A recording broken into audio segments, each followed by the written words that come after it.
Kompetencevurdering af kompetence 1-3. Hvordan gør vi det i praksis? Jo, kompetencevurderingen det foregår, som set i den anden video, som en løbende proces gennem klinikopholdet med formative vurderinger i starten af klinikopholdet og til slut en summativ vurdering, som skal bestås for, at man kan få lov til at gå til eksamen og få godkendt klinikopholdet. Kompetence 1. Modtagelse af patient til indlæggelse eller ambulant behandling. Den kliniske situation, som ligger til grund for vurderingen, er enten en indlæggelse med journalskrivning, altså den første kontakt patienten har, når de kommer til indlæggelse. Alternativt kan det være første kontakt i et ambulatorie, hvor man også her foretager en journaloptagelse, naturligvis kortere end en egentlig indlæggelsesjournal.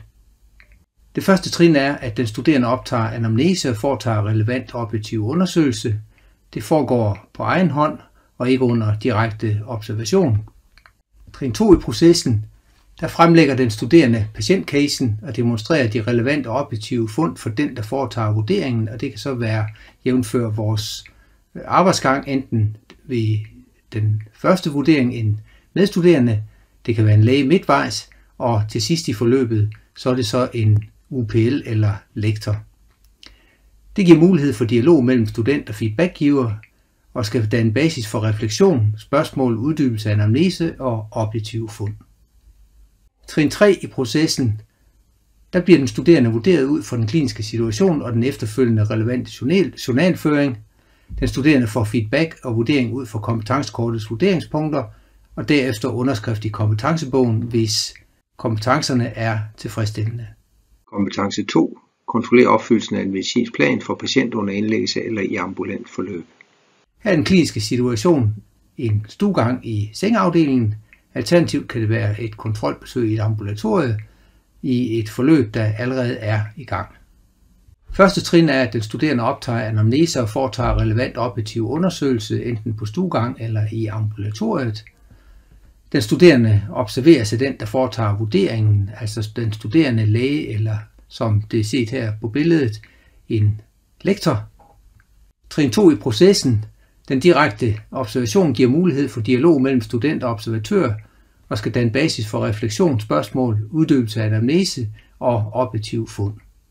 Den studerende vurderes i trin 3 ud fra den kliniske situation, som den er observeret, og den efterfølgende relevante journalføring.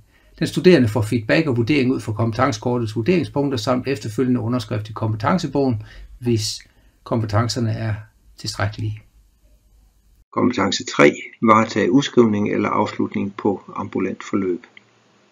Den kliniske situation er her skåret ned til udarbejdelse af epikrise i forbindelse med udskrivelse af patient efter indlæggelse eller afslutning af et ambulant forløb.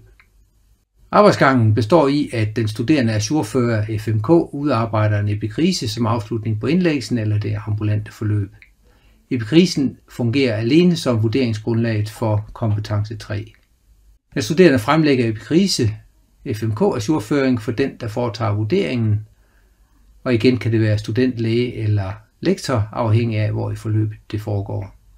Der er mulighed for dialog mellem student og feedbackgiver i form af refleksionsspørgsmål, uddybelse af anamnese og objektive fund, som det er beskrevet i epikrisen. Den studerendes journalføring i epikrisen vurderes herunder også, om den overholder de gængse normer for epikriseskrivning, og den studerende får feedback og vurdering ud fra kompetencekortets vurderingspunkter og underskrift i kompetencebogen. God arbejdslyst med kompetencekortene.